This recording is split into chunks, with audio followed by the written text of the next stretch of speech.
آپ نے اکثر سوچا ہوگا کہ سائیکولوجیکل ڈسآرڈرز یا نفسیاتی امراض جنم کیسے لیتے ہیں، کہاں سے آتے ہیں، یہ کیسے پیدا ہوتے ہیں؟ کیا سائیکولوجیکل ڈسآرڈرز کا کوئی وائرس ہوتا ہے، کوئی جراثیم ہے جس کی وجہ سے یہ پھیلتا رہتا ہے؟ وہ کیا ایسی چیز ہے، وہ کیا ایسی وجہ ہے جس کی وجہ سے مختلف نفسیاتی امراض، مختلف نفسیاتی عوارض جو ہیں وہ جنم لیتے ہیں اور پھر پریویل کرتے ہیں؟ تو سائیکولوجیکل ڈس آرڈرس کی ایٹیولوجی، سائیکولوجیکل ڈس آرڈرس کہاں سے بن رہے ہیں، کہاں سے پیدا ہو رہے ہیں، کہاں سے جنم لے رہے ہیں، اس کو ایکسپلین کرنے کے لیے ہمارے پاس ایک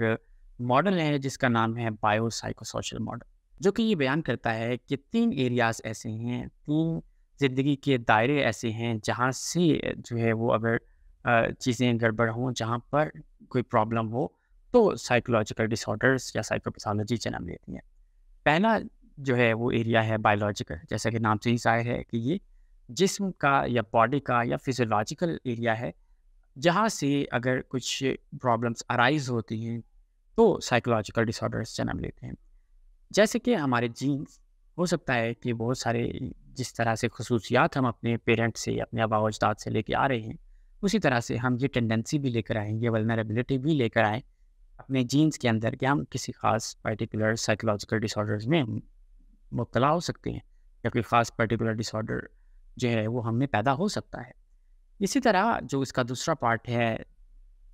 جو سائیکولوجیکل ہے، اس میں مختلف رویے، مختلف بیہیویئرس جو ہیں، جیسے کہ لائف سٹائل، جیسے کہ ہمارے اسٹریسرز، جیسے کہ ہمارے جو ذہن کی ٹینڈنسیز ہیں اپنے جو ہے وہ روزمرہ زندگی کے افعال اور کام ہیں،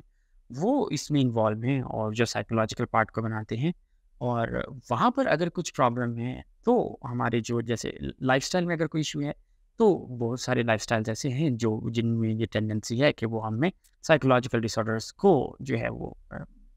لا سکتے ہیں یا پیدا کر سکتے ہیں۔ اسی طرح جو تھرڈ ہے اس کا سوشل پارٹ، یعنی سماجی پارٹ، اور ہم چونکہ ایک سماج میں رہتے ہیں، ایک سوسائٹی میں رہتے ہیں،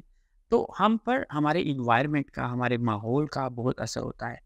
تو ان جو سوشل پارٹ ہے بایو سائیکو سوشل ماڈل کا، وہ یہ بتاتا ہے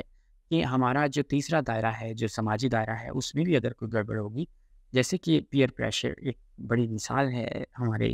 سوشل پارٹ کی،